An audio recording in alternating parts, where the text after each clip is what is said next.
Chapter 9, The Calm Before the Storm.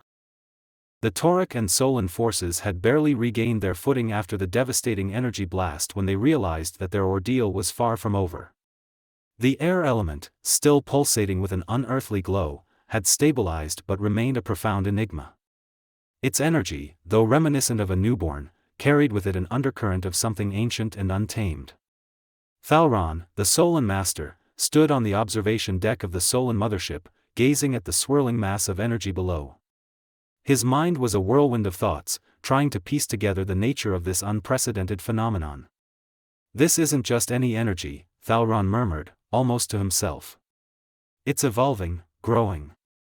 We're dealing with something that could reshape the fabric of our reality." Derek, the Tauric commander, nodded solemnly. His expression was grim as he stared at the data streaming in from the sensors. "We need to return to our home worlds, regroup, and study this from a distance. But we can't leave without ensuring we have eyes on this element at all times." With mutual agreement, the Tauric and Solon forces began deploying their most advanced monitoring devices across the desolate planet where the air element had made its home.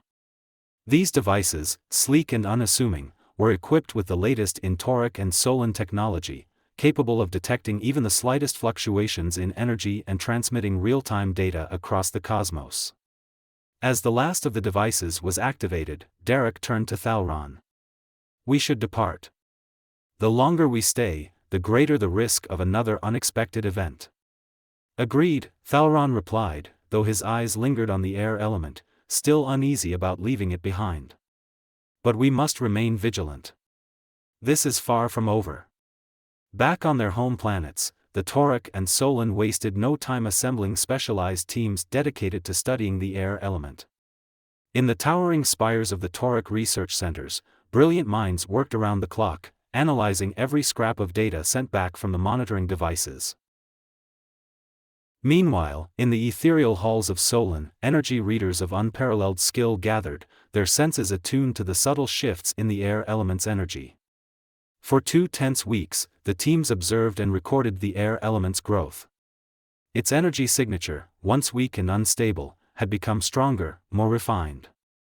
The newborn energy Thalron had initially detected was no more. What stood in its place was something far more potent and dangerous.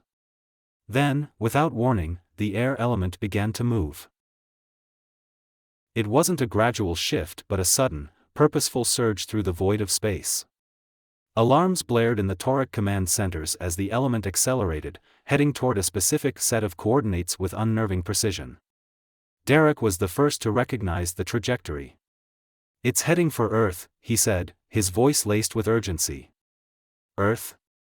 Thalron echoed, his mind racing. "We need to warn them. We can't let humanity face this alone." Within moments, the Tauric and Solon had mobilized. Massive holographic screens, the size of small continents, appeared in Earth's skies, broadcasting a dire warning to every corner of the globe.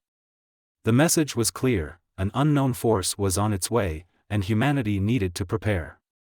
Panic spread like wildfire. In cities and towns, people abandoned their daily routines, rushing to find shelter. Families gathered what supplies they could, huddling together in underground bunkers, their hearts pounding with fear.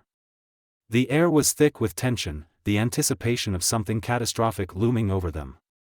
10, 9, 8. The countdown echoed through every communication channel, a grim reminder of the seconds ticking away. 3, 2, 1. And then it came. A brilliant flash of light, more intense than anything the world had ever seen, enveloped the planet. For a few agonizing moments, it was as if Earth had been swallowed by the sun. Communication with the outside world was severed, and the Tauric and Solon forces, watching from their ships, were blinded by the radiance. When the light finally dimmed, Earth reappeared, seemingly untouched. Confusion rippled through the Tauric and Solon ranks.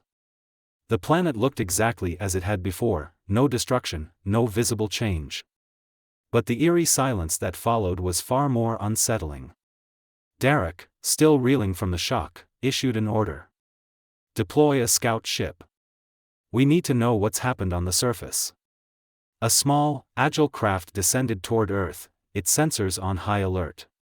Thalron watched closely, his instinct screaming that something was wrong. "Wait," he shouted, realizing the danger too late. The scout ship collided with an invisible energy field just as it approached the atmosphere. In a split second, the craft was torn apart, its fragments scattering in all directions. Thalron's heart sank as he watched the debris fall. "Earth is no longer as it seems," he whispered, the weight of the realization settling over him. "The air element has done something. Something we couldn't have predicted."